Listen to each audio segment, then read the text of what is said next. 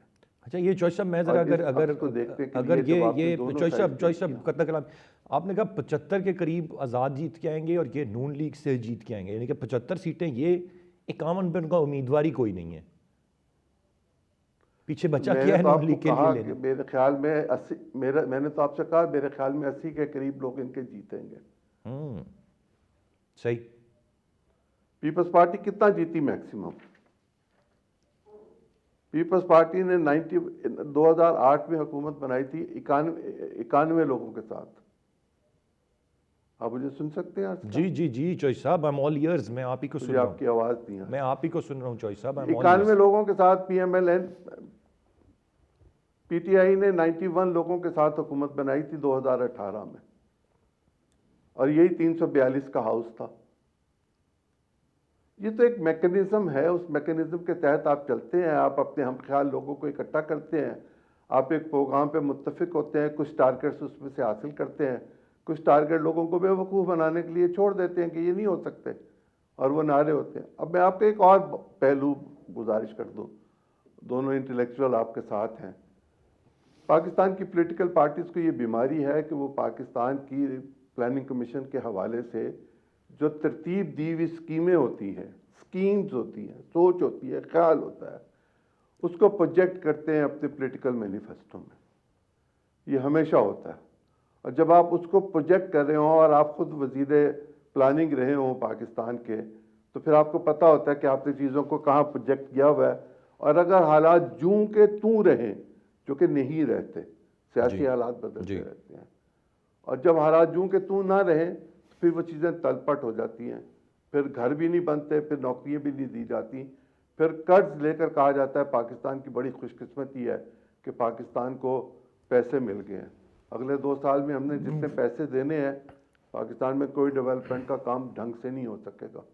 میرے اندازے کے مطابق 40 ارب ڈالر سے زیادہ ہم نے اگلے 2 سال میں دینا ہے. اس میں سے کچھ ہم رول بیک کرائیں گے، کچھ ہم واپس کریں گے، کچھ ہم نئے قرضے لیں گے. ہم قرضوں سے نجات حاصل کریں گے تو کچھ کریں گے نا.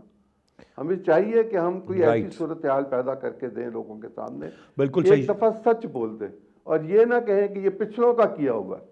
یہ تو سر یہ جس دن ہو گیا تو میرے خیال سے ساری چیزیں ہی بہتری کی طرف ایک ہی دفعہ آ جائیں گی. بٹ وہی روایت تو یہی ہے پچھلوں کے کیے ہوئے کا کہنے کی. میں تینوں اپنے رسپیکٹیبل گیسٹ کا یہاں پر بہت شکریہ ادا کرنا چاہوں گا. ایک بریک کی جانے پڑوں گا. بریک سے واپس آ کر جیسے میں نے پروگرام کے آغاز میں بات کی تھی، کچھ بات ہم لاسٹ سیگمنٹ میں معیشت پر کریں گے. اس وقت کی جو صورتحال ہے، جو اعداد و شمار ہمارے سامنے آ رہے ہیں، ہم کس سمت میں جا رہے ہیں. مہنگائی کی شرح مسلسل اضافہ ہے، لیکن شرح ترقی کا امکان 2% ہوا ہے، جو کہ ایک پازیٹیو چیز ہے. بریک کے بعد بات کرتے ہیں ساتھ ہی. جی ویلکم بیک. کچھ بات اس لاسٹ سیگمنٹ میں ہم معیشت کے حوالے سے کریں گے، اور 18 ارب روپے کے اضافی ٹیکسز کی یقین دہانی پاکستان اس وقت IMF کو کرا رہا ہے. جو کہ SBI پاکستان کو 2% شرح ترقی کا امکان ظاہر کیا گیا، لیکن مہنگائی کی شرح میں مسلسل اضافہ ہے. 22 اشیاء کی قیمتیں ایسی ہیں جو ہم دیکھ رہے ہیں کہ بڑھ گئی ہیں، اور مختلف جو چیزیں ہیں ان کی قیمتوں میں اسی طرح کا اضافہ ہے. اس پر ذرا کچھ بات کریں گے. ہارون شریف صاحب ہمارے معاشیات ہیں، ہمیں پروگرام میں جوائن کر رہے ہیں. ویلکم کہوں گا. سر کیسے دیکھ رہے ہیں؟ ایک تو جو قسط تھی وہ مل گئی IMF سے، لیکن مزید ٹیکسز، کتنا بوجھ اٹھانے کی اب مزید سخت ہے پاکستان میں؟ جو کچھ تھا وہ تو نچوڑ کے نکال لیا، اب کیا مزید کیا نکالیں گے اور کس طرح سے معاملات چلیں گے؟ جی بہت شکریہ. دیکھیے جو آپ بات کر رہے ہیں اس میں جو اصل چیز جو اس پوری کور ہم جو ایشو ہے وہ ہمارے بجٹ کے خسارے کا ہے. جب بجٹ کا خسارہ پورا نہیں ہوتا ہے تو IMF نے ایک لمٹ دی ہے کہ آپ بجٹ کے خسارے کو اس لمٹ کے اندر رکھیے. جب ہم اپنے اخراجات نہیں کم کر پاتے، اور کیونکہ شرح نمو 2% کی رینج میں چل رہی ہے جس کو ہم ریسیشن کہتے ہیں، 2 سال سے پاکستان ایک ریسیشن میں ہے، تو پھر وہ ایڈیشنل جو آپ کو پیسہ چاہیے حکومت کو چلانے کے لیے اور حکومت کے اخراجات پورے کرنے کے لیے، وہ پاس آن کر دیا جاتا ہے عوام کو. اب یہ جو منی بجٹ کی بات ہو رہی ہے، اگر تو یہ ہر بندے کے اوپر لگ رہا ہے تو میرے حساب سے بہت انفیئر ہے. اگر جو لوگ زیادہ کمائی کر رہے ہیں یا اپر انکم والے ہیں ان پہ لگ رہا ہوتا اور نیچے والے لوگوں کو ٹارگیٹڈ سبسڈی مل رہی ہوتی تو وہ ایک بہت اچھی چیز دکھائی دیتی ہے، کیونکہ اس کی ضرورت ہے. جب بھی کسی اکانومی کے اندر گروتھ نہیں ہو رہی ہوتی تو آپ کا جو 40% طبقہ غربت کی لائن کے آس پاس ہے یا سفید پوش اس سے اوپر بھی ہیں، ان کو پروٹیکٹ کرنا اولین ذمہ داری ہوتی ہے ریاست کی. لیکن ابھی جو آپ بات کر رہے ہیں گورنمنٹ کا، جو آپ نے انفلیشن کا ذکر کیا، بہت کم لوگ یہ بات کرتے ہیں کہ جو بجٹ کا خسارہ ہے ایکچولی انفلیشن کی بڑی وجہ وہ ہے. اس کی وجہ یہ ہے کہ جب آپ کا خسارہ ہوتا ہے، آپ مزید قرضے نہیں لے سکتے ہیں، تو یو پرنٹ منی. اگر آپ دیکھیں منی سپلائی پچھلے 1 سال میں سگنیفیکنٹلی اوپر چلی گئی ہے بیکاز آف نیو پرنٹنگ. جب آپ پرنٹ کرتے ہیں تو پھر روپے کی سپلائی بڑھ جاتی ہے اور انفلیشنری پریشرز پھر سے چیزوں پہ آ جاتے ہیں کیونکہ سپلائی آف منی بڑھ جاتا ہے. رائٹ سر، مجھے یہ بتائیے گا کہ چونکہ اب ہم الیکشنز کی جانب بڑھ رہے ہیں اور گو کہ اقتدار تو سبھی چاہتے ہیں، لیکن بہت بڑا چیلنج اور ذمہ داری ہوگی جو بھی آئے گا. کس حد تک آپ کو، ایک تو پی ایم ایل این بڑی دعوے دار جماعت ہے، اقتدار میں آنے کی منشور انہوں نے ابھی تک نہیں دیا. میں اس پہ آپ ظاہر ہے پولیٹیکلی کامنٹ اس پہ نہیں، لیکن جس طرح سے یہ کہہ دیا جانا صرف اپنے مینیفیسٹو میں کہ 300 یونٹ تک بجلی ہم مفت دے دیں گے، ہم تنخواہیں ڈبل کر دیں گے، اتنی چیزیں بنا دیں گے، یہ ساری چیزوں کے پیچھے کوئی تھاٹ پروسیس ہوتا ہے یا یہ دیکھا جاتا ہے کتنی ڈویبل ہے، یا یہ popular slogans just for the sake of elections raise کر دیے جاتے ہیں؟ ایبسلیوٹلی پاپولسٹ سیلنگ جی. اس کے اندر کوئی سبسٹنس نہیں ہے، کوئی بیک گراؤنڈ پیپر نہیں دکھایا گیا، کوئی وائٹ پیپر نہیں ہوتا، نہ کوئی تھنک ٹینک ہے پارٹیز کے اندر. میں تو اس پہ بہت سخت ڈس اپوائنٹڈ ہوں. چیلنجز اس قدر زیادہ ہیں کہ ہم پھر سے ایک ڈریم بیچنے کی کوشش کر رہے ہیں ریالٹی سے بہت زیادہ فاصلہ رکھ کے. تو یہ تو اس میں آپ بڑے کلیئر رہیں. دیکھیے جو سیاسی پارٹیاں ہیں ان کو تو اب تک چاہیے تھا کہ اپنی اکنامک ٹیم کو سامنے لاتے، ان کی ڈیبیٹ شروع کرواتے کہ چیلنجز کو کیسے دیکھنا ہے. میں آپ کو 2 ایگزامپلز دیتا ہوں. ایک تو یہ جتنے سلوگنز ہیں اگر آپ دیکھیں ان میں پالیسی کا کوئی لنک نہیں ہے، یہ ٹرانزیکشنز ہیں. دیکھیے اس کو سمجھنا بہت ضروری ہے کہ ہم ٹرانزیکشنل طریقے سے پاپولزم کو پروموٹ کر رہے ہیں کہ جی ہم یہ ڈیل کر دیں گے، ادھر پیسے دے دیں گے، یہاں سے آپ کو بجٹ سے چھوٹ دے دیں گے. یہ کوئی پالیسی نہیں ہے. پالیسی یہ ہوتی ہے کہ ہم نے اپنی انڈسٹریل پالیسی ہم یہاں سے یہاں لے جائیں گے، ایگریکلچر ویلیو ایڈیشن کے لیے یہ کریں گے، آئی ٹی سیکٹر کو پروموٹ کرنے کے لیے ہم پالیسی دیں گے. اور وہ کیا دیں گے؟ ہم اکنامک ڈپلومیسی خطے میں اس طرح کریں گے. جو پروگریسو نیشنز ہیں، آپ کمبوڈیا کو دیکھیں، ویتنام کو دیکھیں، بنگلہ دیش کو بھی دیکھ لیجئے یا شری لنکا کو، اس وقت وہ ایک پالیسی کی حل دنیا کو آفر کر رہے ہیں. اس پہ پھر انویسٹر کا بھی انٹرسٹ آ جاتا ہے. اگر آپ بڑے لیول پر بھی دیکھیں، ہم گورنمنٹ ٹو گورنمنٹ ٹرانزیکشنز کی کوشش کر رہے ہیں انویسٹمنٹ کھینچنے کے لیے. اگین ڈیلز، بجائے اس کے کہ ہم انویسٹمنٹ کلائمیٹ بنانے کی کوشش کریں جو کمپیٹیٹو ہو ہمارے کمپیٹیٹرز کے ساتھ، ہم کوئی زمین کی ڈیل، منرلز کی ڈیل، زراعت کی ڈیل، پورٹس کی ڈیل لیز پہ دے دیں، پرائیویٹائز کر دیں. یہ سب ٹرانزیکشنز ہیں جو کہ آپ نے یعنی کھیس کرنی ہے. لیکن ان کے اوپر ایک اوور آرچنگ جب تک پالیسی شفٹ نہیں آئے گی کہ معیشت کا ڈھانچہ بدلنا ہے، تب تک دنیا آپ کو سنجیدگی سے نہیں لے گی.